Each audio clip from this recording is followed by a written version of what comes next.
When you came to the Rams, they had some what I would call big personalities. Ndamukong Suh, the criticisms I heard from scouts through the years, he's kind of doing his own thing. Aaron Donald's not. He maybe since Reggie White's the best kind of defensive lineman we've seen. You had a lot of personalities. Can truth be told, it was not the easiest defense to coach?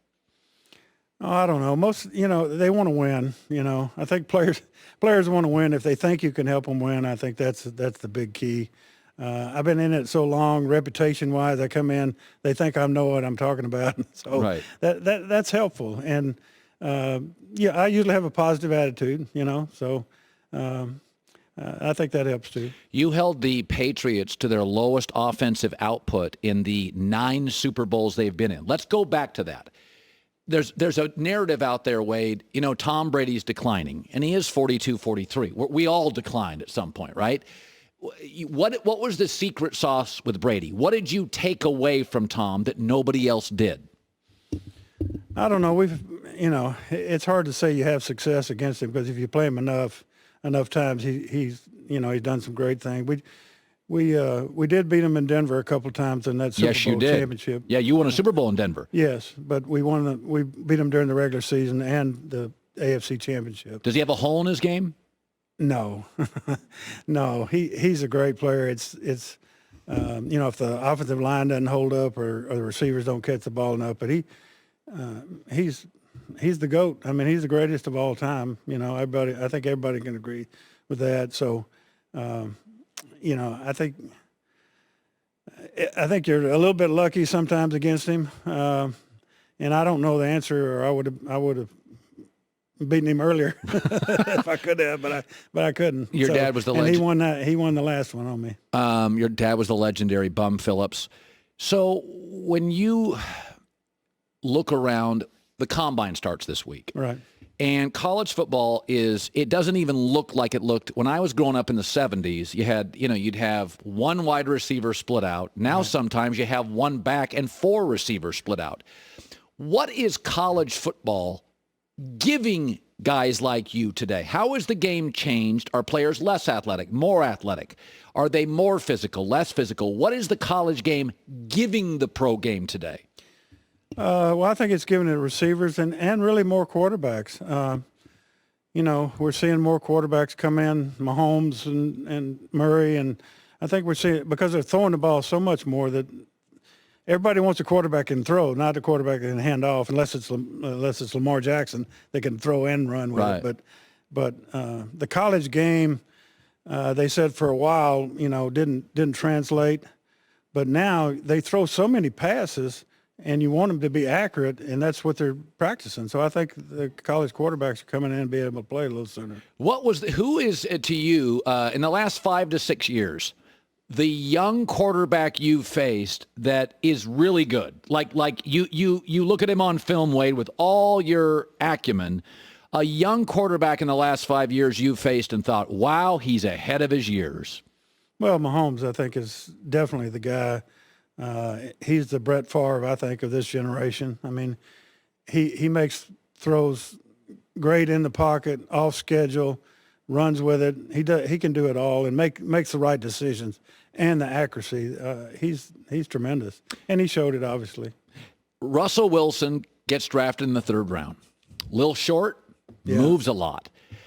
But there are players, he reminds me a little bit of Steve Young, but a right-hander, where he came into the league as a mover and then became a great pocket quarterback who can still move. Is there a way to defend Russell Wilson? You had to face him twice a year in Los Angeles. Yeah, he's a playmaker. He's not like Stabler in that the same kind of quarterback, but he's the quarterback that you don't want to give him the ball with 2 minutes left in a game and them have a chance to win. You want to be able to keep the ball in those situations. And speaking of Mahomes, we beat Mahomes a couple of years ago on that Monday night game. Yes, and he only got 51 on us. So.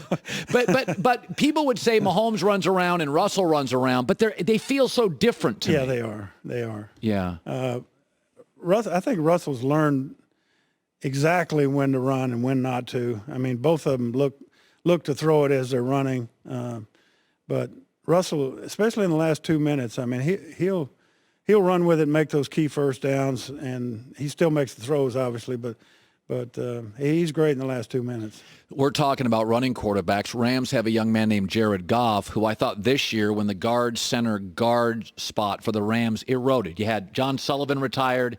They moved off a very good guard to Tennessee free agency. And then they had an injury. So the O-line was wasn't as good guard. Do you worry for a Jared Goff? Paid him a lot of money. Gurley, we don't know exactly where it's at right now, that in this system, if he doesn't get great protection, he's a limited thrower. He's a limited player.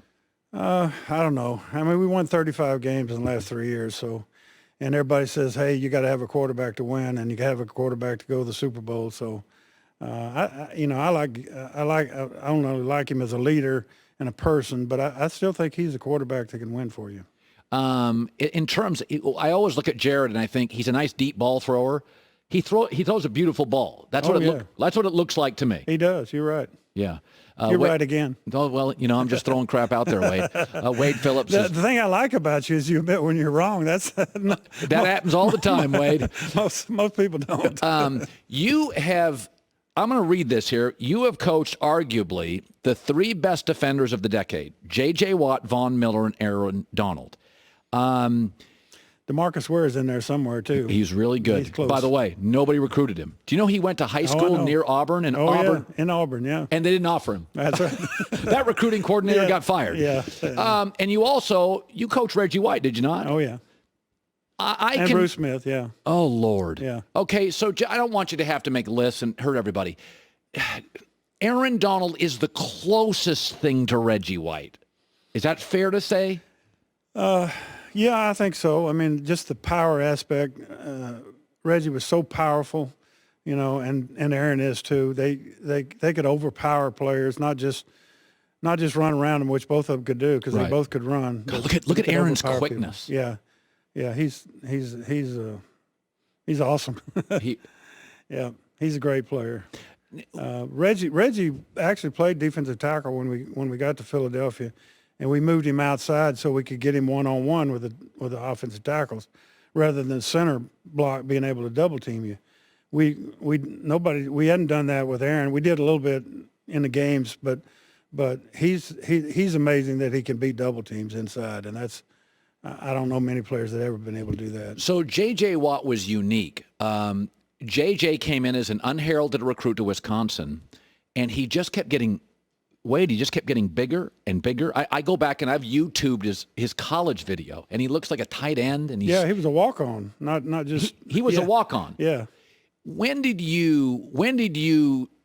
made J.J. Watt? Was it his drive, his ambition, his hands? What? Because, by the way, everybody in the recruiting process whiffed. Everybody. Oh, I know. Yeah. And even the draft. I mean, they booed him when we drafted him. Did they? Yeah, when he came in.